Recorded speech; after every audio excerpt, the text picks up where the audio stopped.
¿Se puede lograr privacidad cuando todo el mundo te está mirando? ¿Cómo es muy parecido a, por ejemplo, cómo funcionan en Argentina por lo menos los códigos de cuenta de bancarias? Nosotros tenemos en Argentina un sistema unificado de cuentas que se llama CBU, clave bancaria única. Y a partir de ahí, digamos, cualquier persona te puede mandar plata a tu cuenta sabiendo cuál es tu número de cuenta. En Bitcoin esto es algo parecido, pero la diferencia es que, digamos, a diferencia del sistema bancario tradicional, no es algo centralizado, sino que es algo público. Entonces, es diferente cómo esos fondos están asegurados. Si nosotros queremos mandar dinero a una dirección pública, ¿cómo hacemos para que solamente quien deba recibirlo lo gaste?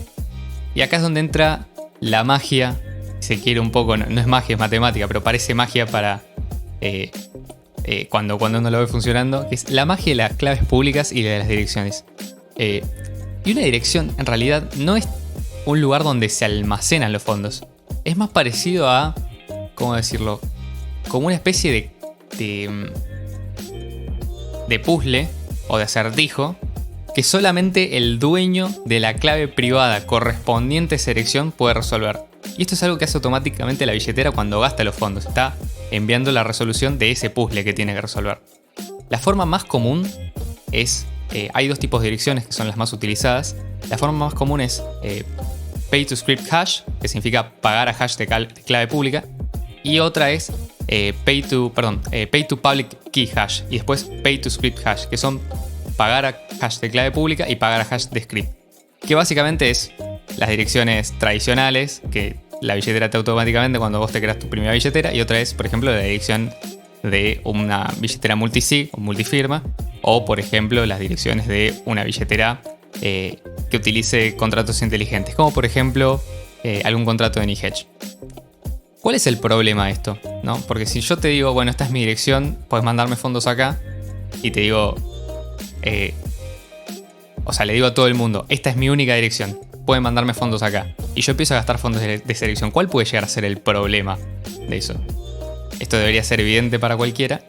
¿Sí, Ian?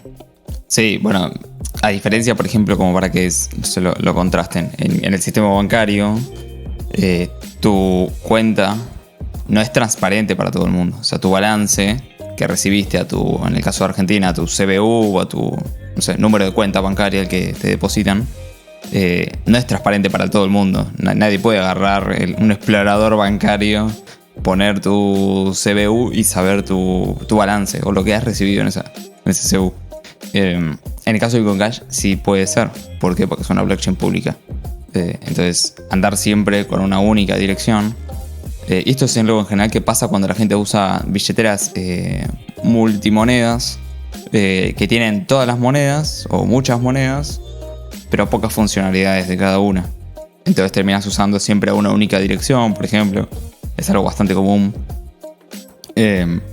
Y el problema es que vos pones esa misma dirección en un explorador de bloques y va a aparecer todo el dinero que recibiste por lo menos, y el dinero cuando envías esos fondos también, a donde los has enviado.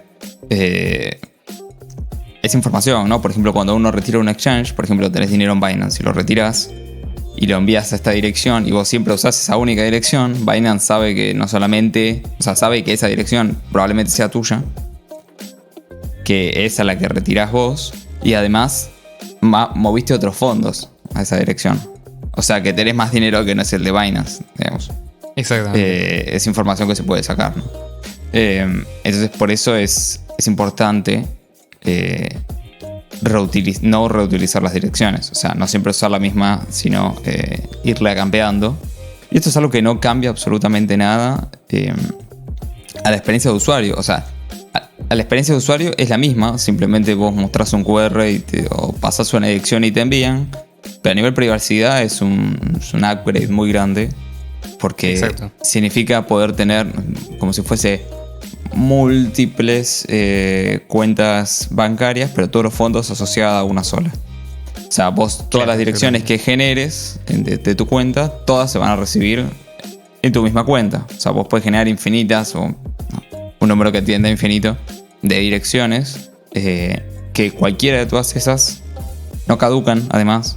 Cabe aclarar, no es que vos cuando generás otra la anterior vence y deja de funcionar. No, sigue funcionando. Entonces vos podés generar 10 direcciones distintas para 10 cosas distintas, o una para cada vez que recibís, que eso es lo más común. Cada vez que recibís generas una dirección distinta. Y todos esos fondos igualmente te van a llegar a vos. Todos van a estar en tu control. No es que necesitas generar billeteras distintas para poder generar direcciones distintas. Es todo bajo la misma billetera. Esto es algo a diferencia de Ethereum. En Ethereum no se puede tener una dirección única por un modelo, que es el modelo de cuenta de Ethereum. Nosotros tenemos un video explicando cómo funciona UTXO. Lo pueden ir a ver. Y ahí explicamos también un poco el contraste contra el modelo de cuenta de Ethereum. Pero esto es algo, por ejemplo, que en Ethereum no se puede hacer, ¿no? Tener múltiples direcciones asociadas a una misma cuenta. Vos en Ethereum tenés una cuenta por dirección. ¿Por qué? Porque así se basa el funcionamiento de Ethereum. Si no, no tendría sentido Ethereum. Entonces vos ahí sí, si querés usar múltiples direcciones, vas a tener que tener múltiples cuentas. No va a estar el balance todo junto en una sola cuenta. Eso es algo también que vale aclarar. Entonces, en resumen, las direcciones están asociadas a las transacciones en la cadena de bloques. Entonces, si alguien rastrea el registro público, básicamente un explorador de bloques, puede encontrar tu historial de transacciones, ¿no? Sobre todo si vos declaras de alguna forma, como cuando retiras de una exchange, que esa dirección es tuya o muy probablemente sea tuya, ¿no? Entonces, lo que recomendamos es no reutilizar para no asociar esto a tu identidad. Por ejemplo, cuando posteas una dirección en una red social y pedís, obviamente esa dirección es tuya, ¿no? Bueno, si además de pedir donaciones en las redes sociales, ¿no?, la usás para retirar en Binance, por ejemplo, estás mezclando. O sea, el que tiene esa dirección puede ver cuánto dinero mueves, porque obviamente es tu dirección, ¿no? Ahí ya la certeza pasaría a ser mucho mayor. Entonces estás vinculando parte de tu historial financiero a esta dirección, ¿no?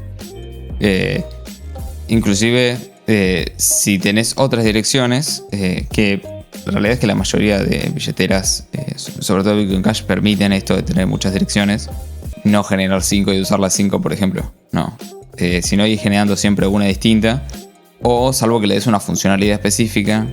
Por ejemplo, en la aplicación de Bitcoin Cash Argentina de caja, vos por el momento tenés que asociar una dirección a una sucursal, porque es la forma de poder discriminar los pagos entre cada sucursal. Esto probablemente, como veamos con RPA u otro tipo de tecnologías próximas, pueda cambiar y sea mucho mejor para la privacidad, pero por el momento es la única alternativa. O sea, el hecho de poder rastrear pagos a direcciones específicas tiene utilidades, ¿no? Como por ejemplo saber el total de monedas en la cadena de bloques, ¿no? Si vos totalizás las monedas no gastadas, son todo el dinero y están asociadas a direcciones. Entonces sabes que no hay inflación extra o un bug con inflación.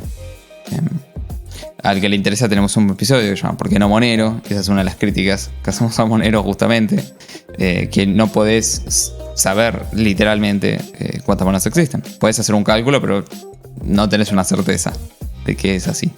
Esto es algo que es una bondad de tener direcciones públicas, ¿no? Tienen ciertos usos puntuales, pero para el día a día, sobre todo a nivel personal, no recomendamos no reutilizar direcciones. O sea, todo el tiempo crear una distinta. Claro, incluso, por ejemplo, algo que puede pasar es que si vos, por ejemplo, tenés una dirección asociada, por ejemplo, a tu perfil de Twitter o algún perfil de donaciones público, y vos gastás desde esa dirección, pero además la mezclas con otros fondos provenientes de otras direcciones, que por ahí incluso sí hiciste esto de generar nuevas direcciones y, digamos, crear nuevas direcciones para no vincular tu identidad, accidentalmente podrías estar combinando esas direcciones anónimas con tu dirección pública, efectivamente haciendo que esa dirección anónima se asocie con la pública de manera, digamos, imborrable, porque estás asociando públicamente una dirección pública con tu dirección. O sea, si estás gastando al mismo tiempo de las dos cuentas, lo más probable es que sean de la misma persona. Esto es por una heurística, digamos, una forma de estudiar o hacer análisis de la cadena de bloques.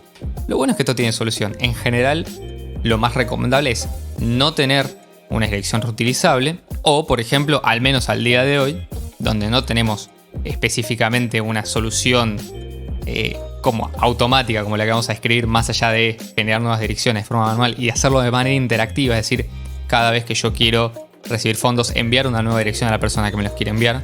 O por ejemplo, cuando vas a pagarle a alguien, decirle, che, pasame una dirección. Hablando de esto, la mayoría de las billeteras lo hacen de manera automática. Ni siquiera es que hay que ir a una pestaña especial y apretar el botón de generar una nueva dirección, sino que por defecto, la mayoría de las billeteras de Bitcoin Cash, cuando reciben una dirección, no te la muestran más y te muestran siempre nuevas direcciones que no hayan recibido fondos previamente. Sí, pero hay algunas billeteras, por ejemplo la de bitcoin.com, tenés que activarlo. Tenés que ir a la sección de configuraciones, preferencias, privacidad y desactivar todas las opciones. Hay una opción que es reutilizar siempre la misma dirección. Bueno, tenés que desactivarlo para que cada vez que toques recibir se genere una dirección distinta. Otra billetera como Selene Wallet, cuando recibís te genera una dirección nueva. Cada vez que recibís, no cada vez que tocas en recibir. O Electron Cash inclusive. Sí. Hablando de esto, creo que es bastante importante destacar que se está haciendo mucho trabajo. O sea, es como que al principio lo más común en Bitcoin era tener... Antes ni siquiera existían las billeteras con frase semilla, digamos. Existían simplemente las claves privadas que uno se las guardaba, generaba una dirección y a partir de ahí usaba siempre la misma dirección. Y cada vez que querías generar una dirección tenías que generarte una nueva clave privada y guardarla separada de la anterior. O sea, era un quilombo. Ahora, por suerte, hay muchos avances al respecto y ya es cada vez más fácil mantener mejores prácticas de privacidad.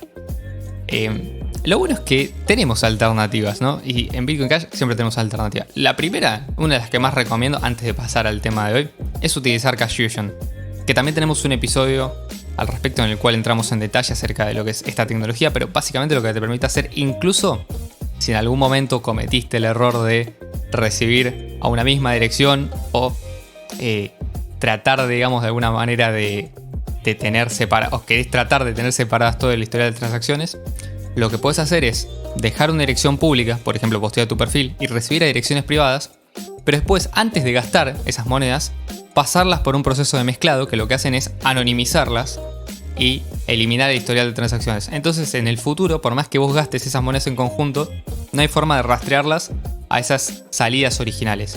Entonces, estamos hablando de una privacidad mucho más incrementada. Bueno, vamos con un poco de historia, porque esto que estamos hablando nosotros fue un problema desde el principio. Especialmente en Bitcoin al principio, cuando no había tantas transacciones y la mayoría de las personas se daban cuenta de que esto podía tener implicaciones desde la perspectiva de la privacidad. Porque una de las, entre comillas, ventajas que tiene el sistema tradicional o fiat, no por nada en especial, sino simplemente porque hay múltiples empresas, que un cliente de un banco, como decía Ian, no puede ir y ver el balance de la cuenta de otro cliente, al menos no de forma legal, por así decirlo, o no de forma común. En general, hay una especie de secreto bancario que protege hasta cierto punto, y obviamente esto depende exclusivamente de la confianza que vos le tengas a la entidad, de la capacidad de ellos para resguardar esos datos. Hay hasta cierto punto una privacidad que parecería que no tenemos tan clara o tan fácil en Bitcoin. Entonces, lo que se desarrolló en el año 2015 fue una propuesta de códigos de pago que trata de resolver este problema. Lo que se venía utilizando ahora era generar una nueva dirección o postear una única dirección. Entonces tenemos como un problema, ¿no? Porque si yo quiero recibir donaciones a una única dirección, puedo poner la dirección, pero tengo el problema de que todos esos fondos van a ser públicos. Es decir, cualquiera puede entrar a esa dirección y ver cuántos fondos recibí, por ahí yo no quiero eso. Y si quiero hacer la alternativa, es decir, bueno, el que me quiera enviar dinero, que me escriba, yo le envío una nueva dirección, también tengo otro problema, porque cada vez que yo quiera recibir fondos tengo que interactuar con la persona que me quiere enviar, lo cual introduce una especie de delay o fricción que no debería existir. Yo debería poder poner un único código y tener como esta doble ventaja de recibir una nueva dirección y a la vez no tener que interactuar con los usuarios. Entonces la idea fue lo que se conoce como Propuesta de Mejora de Bitcoin o BIP 47, que fue una alternativa que se presentó para resolver estos problemas a la vez. La idea es crear un código de pago que se utiliza para generar direcciones nuevas que solamente el destinatario puede acceder. Y atención, porque acá tiene una cuestión interesante. Solamente la persona que envía el pago y solamente el destinatario pueden saber a qué dirección se envió. Pero cualquier persona, por más que el código de pago sea público, cualquier persona que estudie el código de pago no puede darse cuenta de cuáles son las direcciones que corresponden a la persona que recibe. Entonces parece que esto resuelve bastante bien el problema. No es una dirección como tal, si bien puede parecer que tiene un formato de dirección, sino que lo que hace es, yo posteo mi código de pago, o mi BIP47, una persona que me quiere pagar utiliza su billetera para importarlo, genera una nueva dirección y me envía los fondos a esa dirección. Y después lo que tiene que hacer es enviarme una transacción de notificación para avisarme que me envió un pago a esa dirección nueva que acaba de generar. Y atención, porque esto es importante, esa transacción de notificación se hace por una única vez. Pero a partir de ahí, cada vez que el emisor o la persona que envía haga un pago, no necesita avisarme que hizo un pago, sino que yo simplemente voy a ir escaneando dentro de las direcciones de mi billetera las nuevas direcciones que se generan a partir de ese código de pago y puedo ver si me hizo pagos a direcciones subsiguientes. Y a partir de ahí es como que se crea una red o una conexión entre el emisor y el recipiente y se machean y de alguna manera podemos tener direcciones reutilizables o por lo menos crear una nueva dirección sin que yo tenga que interactuar con la persona que me quiere enviar o a la que le quiero enviar. Entonces es como una especie de ruta de contacto entre los dos usuarios. Y al margen de esto, espero que no hay ningún chivo al respecto, pero la realidad es que hay un episodio muy reciente del podcast Lunaticoin que le voy a decir que lo recomiendo. Es maximalista de BTC, pero explica muy bien el tema. Y a los que les interese con mayor detalle el funcionamiento de esta tecnología, la realidad es que entra muy a fondo y son, creo que, más de una hora hablando exclusivamente de cómo funciona BIP47. Igualmente, una cosa, claro. Esto es particularmente caro de hacer en BTC. Por dos cosas. Primero, porque esto solamente funciona on-chain. Es decir, solamente funciona con la cadena de bloques como capa base. No es posible implementar esta tecnología con otras capas de pago, como por ejemplo Lightning Network. Y además, vos fíjate que para hacer un pago, necesitas hacer primero un pago de notificación, que eso pagas sus fees y pagas sus tarifas, y después recién ahí puedes hacer el pago al cual querés enviar. Y después los pagos posteriores. Pero ese coste doble inicial lo tiene que afrontar el usuario. Si las tarifas son de $60, en lugar de gastar $60 en hacer una transacción, va a tener que gastar $120 en hacer una transacción de notificación y después otros $60 en hacer la transacción que quiera hacer en definitiva. O sea que solamente serviría para altos casos de uso. Esto, sin embargo, tranquilamente se podría implementar en Bitcoin Cash. Actualmente no existen implementaciones y la realidad es que no existen porque se está trabajando en una nueva tecnología que es direcciones de pago reutilizables. Lo bueno es que ambos sistemas no revelan transacciones posteriores con una única persona, pero lo hacen aptos para... Este sistema de BIP47 es poco apto para envíos de una única vez, que son la mayoría de los casos. Por ejemplo, que una persona que quiere donar, envía, se conecta por única vez, tiene que hacer una doble transacción cuando en realidad quiere hacer una. Entonces, la alternativa que surgió dentro de los desarrolladores de Bitcoin Cash fue direcciones de pago reutilizables RPA. Y ahora iniciamos con lo que es la parte 3 del podcast. Vamos a dejar en la descripción el enlace a la especificación técnica para aquellos que les interese conocer más a fondo la descripción de cómo se implementaría un sistema similar. Pero básicamente las direcciones de pago reutilizables se diseñaron con los siguientes requisitos. Si querés, Jan, lee el primer requisito. Sí. Esto es algo que vamos a dejar después el link en la descripción.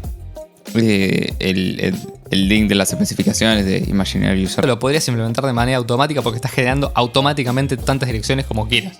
Y podés hacer una transacción muy compleja, haciendo que sea muy difícil detectar exactamente cuánto le estás enviando al usuario correspondiente. Estamos hablando de una privacidad altísima y todo esto sin salir de lo que es una blockchain pública. El remitente debe poder generar la dirección de pago recuperable correspondiente a su pago, pero no puede comprometer de otro modo la privacidad o seguridad de fondos del destinatario, derivando ninguna de sus claves privadas. Esto es medio obvio, pero sí. O sea, ¿qué significa esto? Que cuando el usuario que envía el pago genere las direcciones, no tiene que poder generar direcciones que el destinatario pueda gastar, pero no tiene que poder generar las claves privadas que le permiten a ese destinatario gastar esos fondos. Por una cuestión obvia, porque si le estás enviando pero vos te quedas con una clave que te permite gastar esos fondos, realmente no le estás enviando nada, sino que te estás quedando con una llave que te permitiría, por ejemplo, robarle los fondos. Imaginémonos por un segundo que un sistema no tuviera esto y una tienda en línea decide implementar este sistema. Lo que terminaría pasando es que el usuario haría el pago, se quedaría con el producto y después se quedaría con los fondos porque tiene la clave privada que le permite acceder a esos fondos. Entonces, en este caso, lo lógico, lo obvio es que el remitente, quien envía, no debe poder generar las claves privadas correspondientes a las direcciones que sí tiene que poder generar. Las transacciones deben tener un conjunto de anonimato razonable, donde las transacciones del receptor no sean fácilmente aislables en la cadena de bloques. Esto significa que estas transacciones no tienen que tener una característica muy diferente al estándar de las transacciones. Es decir, tiene que ser dentro de lo posible poco diferenciables de una transacción tradicional. Es decir, idealmente una transacción generada con un código de pago no debería ser diferente a una transacción en la cual simplemente el destinatario le envió al remitente una dirección y el remitente simplemente pagó esa dirección. Tiene que ser así de fácil. El receptor debe ser capaz de separar las claves utilizadas para generar y detectar direcciones de las claves utilizadas para gastar, que pueden estar desconectadas, para separar así los aspectos de privacidad y seguridad.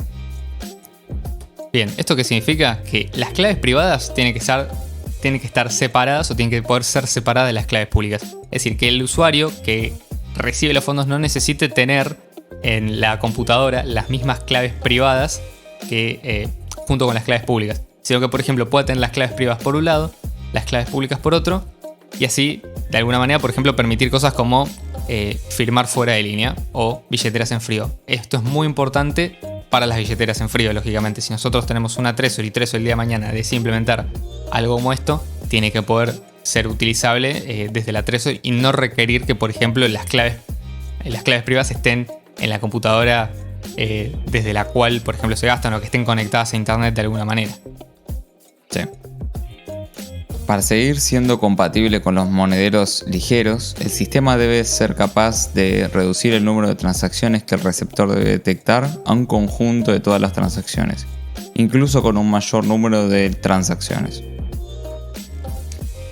Esto tiene sentido si nosotros lo pensamos desde la perspectiva de Bitcoin Cash. Como lo que nosotros no podemos hacer si nosotros pensamos en un sistema escalable es pedirle al usuario, por ejemplo, que para escanear cuáles son las transacciones que les corresponden a él, que fueron enviados a nuevas direcciones, que el usuario inicialmente no sabe cuáles son, sino que tiene que de alguna manera descubrirlas, historias de transacciones.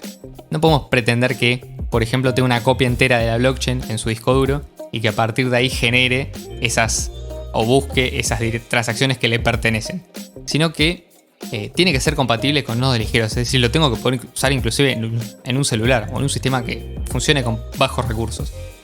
Entonces el sistema tiene que ser escalable y no solo funcionar con pocas transacciones. Si tengo pocas transacciones, capaz que sí me puedo descargar, 100 bloques del historial de transacciones para analizarlos y ver si acá hay una transacción que me corresponde a mí, me la agrego a mi balance. Pero si tengo millones de transacciones por día, y estamos hablando de que a lo mejor es demasiada información incluso para las colecciones modernas. Entonces tiene que ser fácil para el usuario por conectarse a un nodo remoto, descargar un subconjunto de las transacciones que necesita y a partir de ahí hacer ese estudio. No necesariamente requerir la totalidad de las transacciones. Esto más que nada, obviamente, para permanecer en consistencia con la filosofía de Bitcoin Cash, que es la mayor escalabilidad posible, pero además los nodos por su lado y los usuarios por otro. Las transacciones y la notificación deben ser autómatas. No necesita ningún tipo de transacción adicional para enviar un pago ni datos adicionales distintos de la propia transacción para recibir y gastar. No es necesario seguir contando las direcciones derivadas después de detectar una transacción. ¿Se acuerdan que nosotros habíamos hablado del problema que tenía BIP47, que es que vos tenés que mandar una transacción de notificación inicialmente? Que dicho sea de paso, esa transacción de notificación, algo que me olvidé decir, se envía a una dirección que es pública. Entonces vos en esa dirección pública podés ver todo el historial de las transacciones de notificación. Entonces, por ejemplo, si tenés 10, significa que 10 personas se conectaron con vos. Pues potencialmente podrían haberte seguido pagando. Pero esto resuelve, o por lo menos pretende resolver de forma definitiva, el problema, entre comillas, de BIP47, que es generar, no depender de una notificación de la transacción, sino que la transacción misma sea la notificación que necesite el usuario. Esto también para evitar que el usuario lo tenga que hacer de forma offline, es decir, que la transacción de notificación se dé por afuera, en el caso de BIP47, y tenga que almacenarlo de forma separada o de alguna manera, digamos, mantener eso distinto de lo que es la SID.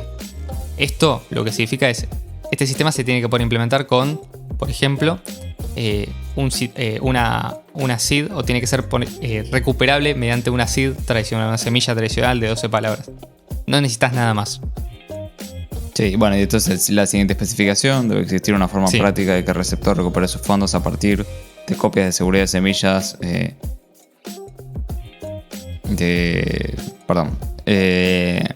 memóricas sin comprometer la seguridad o la privacidad.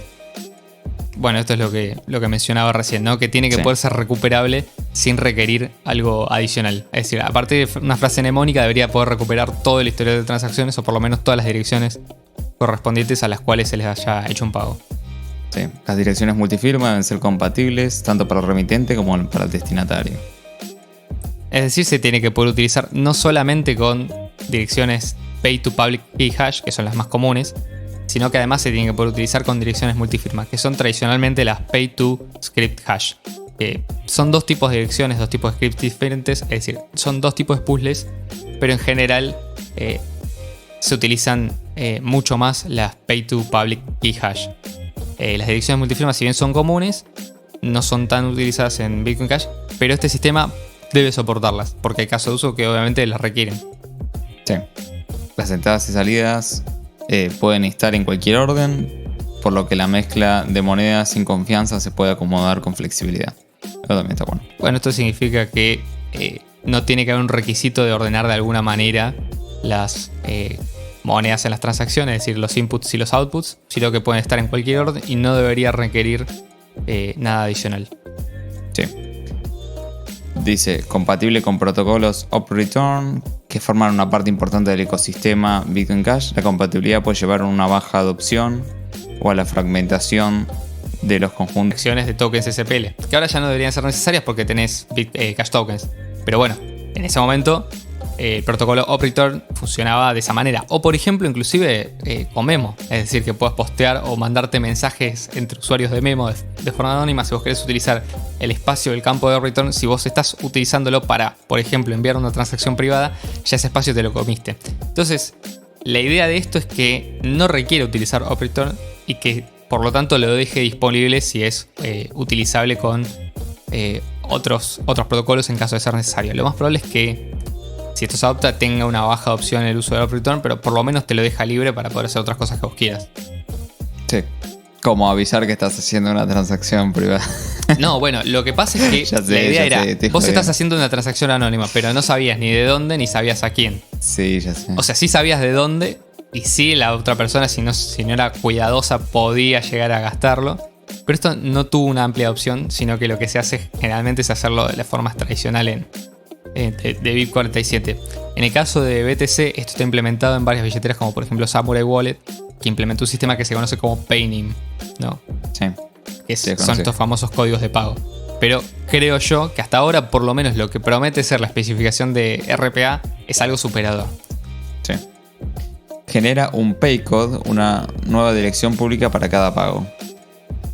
Básicamente lo que te dice es, estás generando una clave una clave pública a la cual cualquiera te puede pagar. Esto genera una nueva dirección, entonces en la cadena de bloques siempre aparece cada vez que envías fondos a esa dirección como una dirección nueva, independientemente de que ya hayas hecho incluso transacciones a ese paycode. No pasa nada, es decir, es reutilizable. Lo puedes postear en tu perfil, por ejemplo, de Twitter o en donde sea, y la gente te puede enviar, obviamente con una billetera compatible, fondos a nuevas direcciones sin enviarte una transacción de notificación, que es lo que requiere BIP47, y sin vincular con transacciones previas. Sí. Mejoran el anonimato al no vincularse con direcciones anteriores. Esto es lo que decíamos. Es decir, si nosotros mantenemos una buena higiene dentro de lo que es el mantenimiento de nuestras monedas o el mantenimiento de nuestras direcciones, bueno, ya acá directamente nos podemos olvidar porque esto generalmente va a ser utilizado para gestionarlo de forma automática. Es decir, Sí. el día de mañana las billeteras, si esto simplemente se adopta de forma masiva, van a venir solamente con un RPA y vas a recibir siempre a nuevas direcciones y internamente la billetera va a estar gestionando todas esas direcciones. Vos simplemente vas a ocuparte de mantener tu código de pago expuesto para que la gente pueda enviarte pagos. Consulta, una cuenta de Bitcoin Cash podría tener múltiples RPAs, múltiples códigos de pago. O sea, yo podría generar 10 códigos de pago. Al menos de lo que dice la especificación no habla nada en contra de eso. No debería ser difícil. Lo que no sé exactamente es si, por ejemplo, vos con una sola semilla podés generar múltiples códigos de pago si solamente se puede generar uno. Yo entendería que debería ser posible, pero al menos la especificación no dice nada de generar múltiples códigos de pago. Aunque justamente la idea es que por más que vos tengas todo el mismo código de pago, Sí, ya sé. no debería No, poder pero ser detectable. pensando Igual, en casos de uso. bueno, hay un caso en el cual, por ejemplo, se me ocurre, esto podría ser útil, ¿no? Es decir, cuando vos necesitas que dos personas que te hacen pagos a vos no puedan comunicarse y saber que ellos te hicieron dos pagos a vos. Sería medio ridículo, pero por ejemplo se me ocurre, no sé, Binance te paga a una dirección RPA, por ejemplo, porque retiraste de Binance, entonces te genera una nueva dirección a la transacción. Pero conoce tu código de pago, sabe que es tuyo, está asociado a tu identidad.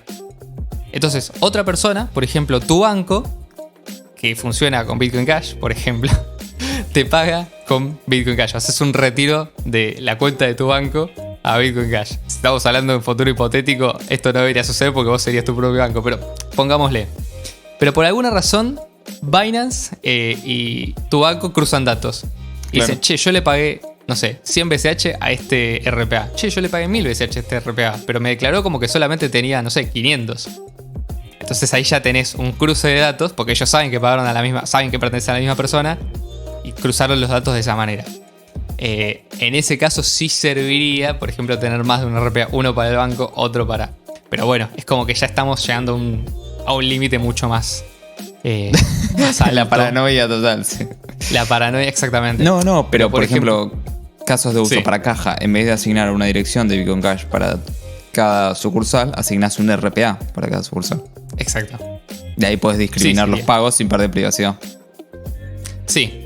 De hecho, creo que como funciona RPA, lo que hace es generar una especie, digamos, de código interno dentro de la transacción que el usuario puede escanear y detectar y le asigna un valor. Eso podría incluso hacer como internamente subcuentas diferentes, pero bueno, habría que ver cómo se puede implementar. Pero me interesa para este tipo de casos de uso. Habría que hablar con los desarrolladores. Bueno, ahora vamos a hacer un anuncio respecto de esto, pero más allá de eso, habría que ver cómo se puede implementar. Porque es un caso de uso válido también. Sí. Bueno, ya saliendo de un poco de las especificaciones, tenemos otro punto que es básicamente combinarlo con KFusion. Esto es algo bastante obvio. Tenemos un episodio hablando de KFusion, para quienes les interese. En el mismo de UTXO inclusive mostramos una dirección de KFusion, como para que se vea de qué se trata. Y la verdad es que mezclando RPA, o sea, con KFusion, sostería igual o de privado que Monero, ¿no? Por ejemplo. Sí. Esta es una privacidad absoluta, prácticamente. Sí, definitivamente. Incluso hasta en algunos casos podría hablarse de como mayor privacidad. Monero tiene esto de direcciones que pagan de alguna manera a nuevas claves públicas. O sea, es como que funciona algo parecido a como funcionaría una dirección de Monero. Para los que usaron Monero me van a entender mejor. Pero la idea de Monero es no revelar o revelar la mínima información necesaria para poder hacer la transacción. Acá estamos consiguiendo, sin la necesidad, digamos, de toda la criptografía extraña que tiene Monero, algo muy similar, si no incluso hasta en algunos casos superior, porque te da la ventaja Y porque de es más saber... escalable. Es más escalable, exactamente. O sea, requiere una criptografía mucho más escalable, es decir, con menor overhead por transacción. Las firmas son mucho más chicas, se genera mucho más rápido. Yo personalmente creo que esto tiene mucho que competirle a incluso otras criptomonedas anónimas, porque estamos hablando que esto se mantiene por encima de Bitcoin Cash, es decir, por encima del diseño original, y además mantiene un montón de características deseables de la moneda, porque estamos hablando de una moneda que es escalable, con bajas tarifas, que puede ser utilizada por cualquier persona, y que esto es una tecnología que potencialmente podría implementarse en la mayoría de las billeteras. Sí, y aparte, imagínate mezclándolo con el DeFi, con Cash Token, porque esto te aplicaría para un Cash Token también. Sí, totalmente. Porque usa una máquina virtual de Bitcoin Cash. Exactamente, de RPA. Sí. Podrías tener el símil. Interesante. Como finanzas, pero ofuscadas y escalable, ¿no? Sobre Bitcoin Cash. Bueno, ahora tenemos un poco el estado de la actualización, ¿no? Aún está en fase alfa. O sea, estamos hablando de algo que... Igual nosotros si van a los primeros episodios, tenemos un episodio hablando... Creo que era la privacidad, un animato en una economía P2P, una cosa así. Si no es el episodio número 2, 3, pegan el palo. Y nosotros decíamos que Cash Fusion iba a llegar a teléfonos móviles, ¿no? Bueno, hoy tenés Cash Fusion en por lo menos 2 aplicaciones móviles y hace un montón de meses que está disponible. O sea, es algo que lo decimos y dentro de unos meses existe. No es un hipotético, sí. ¿No? O sea, es algo que se está trabajando literalmente ahora. Se puede testear. Hay una versión para testear de RPA en Electron Cash en la computadora. Con eso lo testeamos. Todavía le falta, pero la opción está. Sí, le falta. Y de hecho tiene 2 cosas. Primero, está en alfa y el desarrollo estuvo parado mucho tiempo. O sea, estamos hablando de que esto es algo que la idea por lo menos existe hace un par de añitos. O sea, han estado bastante lentos los desarrolladores en profundizarla. Pero además tiene otro tema que requiere una infraestructura especial. Es decir, requiere que los nodos indexen la información que los usuarios necesitan para poder acceder a esas transacciones. Es decir, no va a funcionar con los servidores de Fulcrum tal cual están ahora, sino que hay que crear un servidor especial para esto. Hace poco hizo un anuncio Jonal Theobald, que es uno de los principales desarrolladores, si no el principal desarrollador de la billetera RBTC, que es donde ocurre mucha de la información técnica relacionada con anuncios y demás, y digan, che, esto es algo que a mí me interesaría verlo. Porque muchas veces los desarrolladores lo que hacen es ver si hay interés o no en los que ellos están armando. Si no ven que hay un interés grande por ejemplo, transacciones privadas y direcciones que sean reutilizables y de manera segura, ellos no lo van a hacer. En definitiva, lo que necesitamos es también un poco de presión, entre comillas, para que los desarrolladores se pongan las pilas y digan, che, le vamos a dar prioridad a esto porque esto es algo que va a tener muchos casos de uso. Sobre todo, más que nada, por la necesidad específica de crear software que sea adaptado a esta funcionalidad nueva. Sí, total. Así que bueno, Leo, ¿tenés algo más para comentar del episodio? Me parece que quedó bastante... De mi parte nada, creo que fuimos ya bastante en detalle con el tema de RPA. Sí, quedó bastante completo. La verdad que estaría genial. Yo imagino, por ejemplo, una actualización de Selene en la cual tenés un cash account con un RPA atrás, ¿no? Y Cash Fusion funcionando de fondo. Sería como la billetera ideal. Sí, literal. Sí. Así que bueno, queremos saber qué opinan, comenten. Si les ocurre algún otro tipo de uso que no se les haya ocurrido. Dentro de DeFi se me ocurren bastantes cosas, pero bueno, digan qué se les ocurre. Sigan, den like. Tenemos Patreon, están todos invitados. Lo mismo que nuestro... Si quieren pueden probar Cash Account con la economía P2P, nos van a poder donar si quieren probar Cash Account. Y si no, tienen ahí nuestro tip.ch que está en el banner abajo o en la descripción del video. Y ya saben, suscríbanse, denle like. Muchas gracias, Leo. Gracias a vos, Ian, también. Y nos vemos la semana que viene. Chao.